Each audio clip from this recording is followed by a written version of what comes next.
পাহাড়িয়া বর্ষার সুরে। পশ্চিমবঙ্গের উত্তরে হিমালয়, সেই হিমালয়ের পাদদেশে রয়েছে সবুজ বন, যার পোশাকি নাম তরাই। সেই সবুজ বনের আঁচল নেমে এসেছে নিচের সমভূমি পর্যন্ত। বনের গা দিয়ে বয়ে চলেছে পাহাড়ি নদী তিস্তা, তোরসা, রঙ্গিত। এই নদী আর জঙ্গলের আঁকে বাঁকে মেচ, রাভা, গারো, লেপচা আর টোটোদের বাস। গোষ্ঠীগতভাবে বসবাস করলেও গ্রামের আশেপাশের সমাজের লোকেদের সঙ্গেও রয়েছে এদের আত্মীয়তার সম্পর্ক।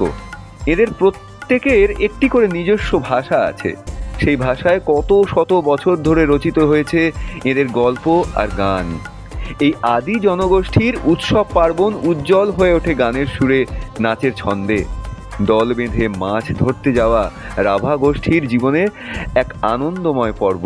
সেই রকম এক মুহূর্তের গান, ফই লাগই ফই না রতিয়া বাসুর পিদান দিনাইয়া চিকা পিদানাই লাগই না লাগইয়া হাসাম না কই নিচুয়া লাগই না লাগইয়া কুরুয়া কুরাংতা মাসই লাঙ্গা পুকিয়া না সানি লিমাই তারি ইবাই মাঞ্জা হাওয়াই মানা খাই লাগই না লাগইয়া।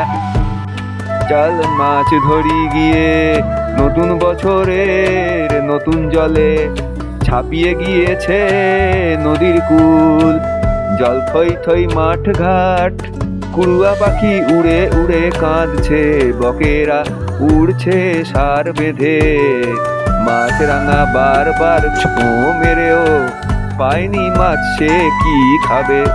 এদিকে মাছ নেই তো ওদিকে চল। বৃষ্টি আসে কেমন করে তা নিয়ে একটা প্রচলিত গল্প আছে লেপচাদের কথার ভাঁড়ারে। সেই গল্পটি এইরকম: একবার পৃথিবীতে খুব খরা হলো, মানুষ, পশু, গাছপালা ধ্বংস হয়ে গেল। পৃথিবীর সব জন্তুরা এক হয়ে ভাবতে লাগলো কিভাবে বৃষ্টি এনে পৃথিবীকে বাঁচানো যায়।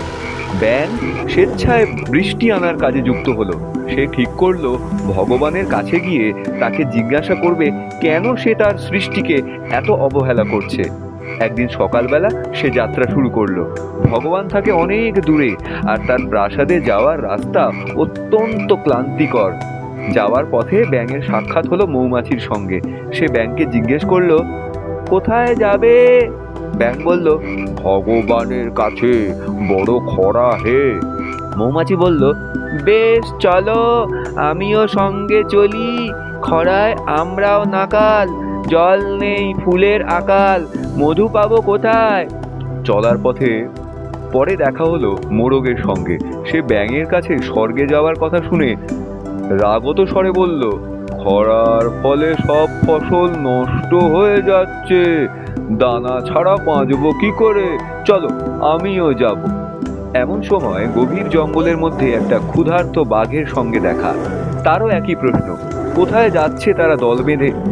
তাকেও সব বুঝিয়ে বলল। সেই বাঘটিও তখন তাদের সঙ্গে যেতে এক পায়ে রাজি, কারণ জীবজন্তুরা না খেয়ে মারা গেলে সে একা বেঁচে থাকবে কি করে? অবশেষে দীর্ঘ যাত্রা শেষে তারা ভগবানের প্রাসাদে পৌঁছলো। দেখলো সেখানে সবাই ব্যস্ত নানান ভোজ আর আনন্দ উৎসবে। তাদের স্ত্রী ও মন্ত্রীদের মহা আনন্দ। ব্যাঙ বুঝতে পারল কেন রাজ্যে এত অভাব, এত কষ্ট। রাগে উত্তেজিত হয়ে তারা গেল ভগবানের কাছে। তাদের দেখে ভগবান তার রক্ষীদের ডাকলো। তখন মৌমাছিরা ফুল ফোটাতে লাগলো রক্ষীদের মুখে। বাঘ তাদের খেয়ে নেবে বলে ভয় দেখালো। এইসব গোলমালের মধ্যে মোরগরাও তাদের ডানা ঝাপটে ভয় দেখালো। তখন ভগবান তার মন্ত্রীদের ডাকলো এবং তাদের গাফিলতির জন্য তিরস্কার করলো। এরপর তাদের জয়ের জন্য গর্বিত ব্যাঙ তখনই উল্লসিত হয়ে সরবে পুকুরে ফিরে গেল। তারপর থেকে যখনই ব্যাঙ ডাকে তখনই বৃষ্টি নামে।